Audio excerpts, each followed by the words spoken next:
Selamat pagi, salam sejahtera untuk kita semua.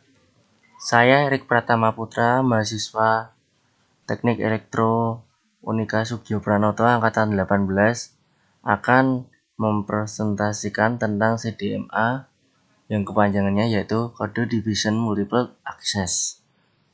Oke, pertama-tama saya akan membahas tentang pendahuluan.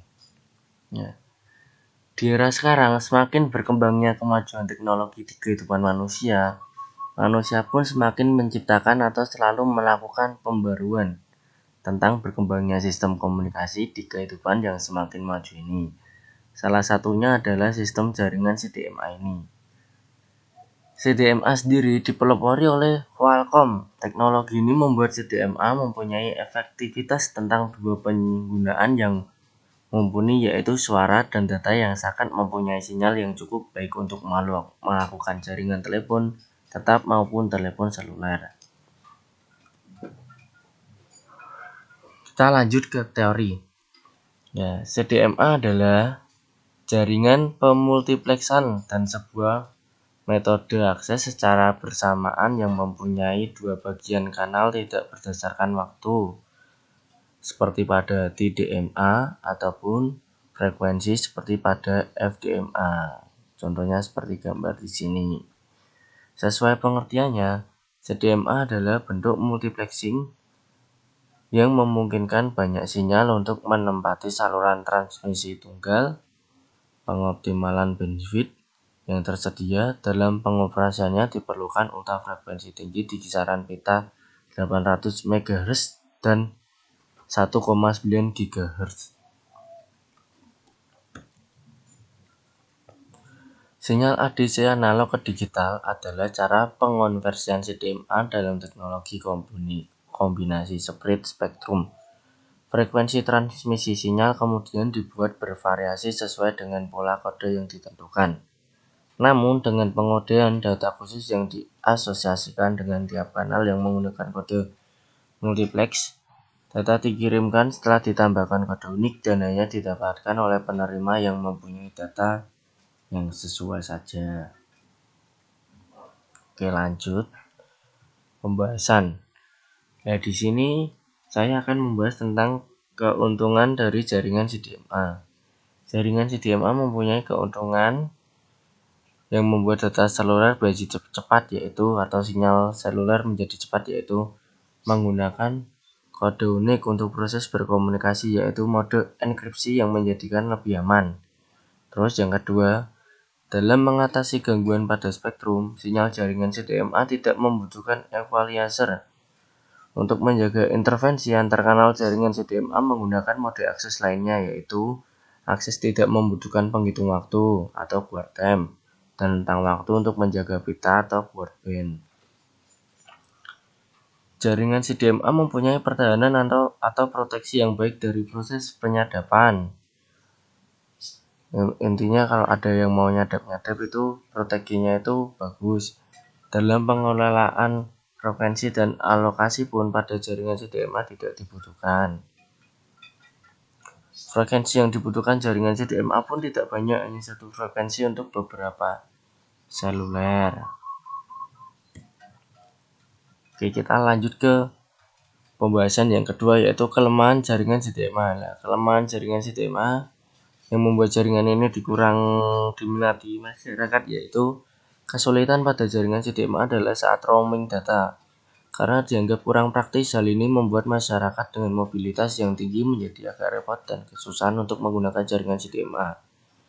Fitur kompatibilitas handlet yang sangat terbatas sangat beda dengan jaringan GSM yang hampir mempunyai fitur lengkap.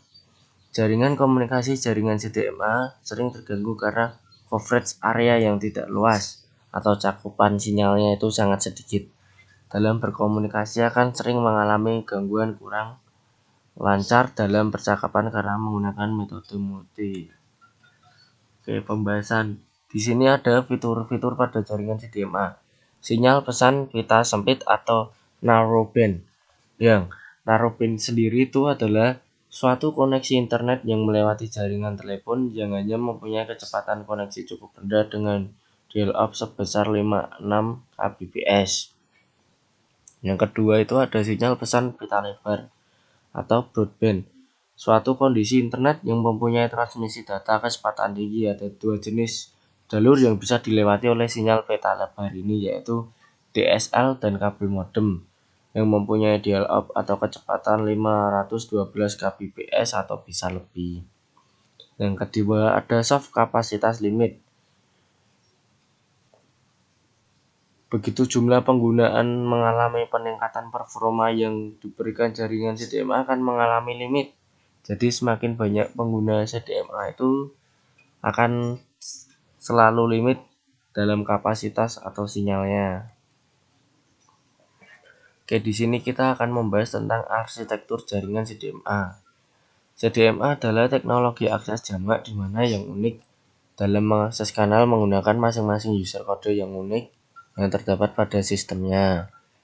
Pada CDMA bandwidth yang disebarkan sebesar 1,25 MHz spread atau spektrum sebelum disebarkan dengan bandwidth sinyal informasi CDMA melewati proses transmitter sehingga didapatkan sinyal informasi yang dibutuhkan sisi repeater pengoden ulang. Berikut gambar jaringan umum CDMA.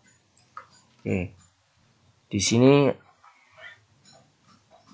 akan saya jelaskan sedikit tentang jadi di arsitektur jaringan CDMA itu ada tiga.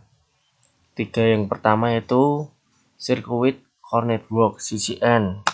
CCN sendiri itu berisi tentang MSC atau Mobile Switching Center, Home Location Register (HLR), Visitor Location Register (FLR), dan Short Message Service Center (SMSC), dan Intelligent Short Message Service (ISMSC). Yang kedua itu ada Radio Access Network atau RAN. RAN sendiri di sini ada banyak, yaitu ada BTS atau Base Transfer Station dan BSC. Selain BSC pun ada PDSN, Packet Data Serving Network. Ya, BSC sendiri di sini Base Station Controller.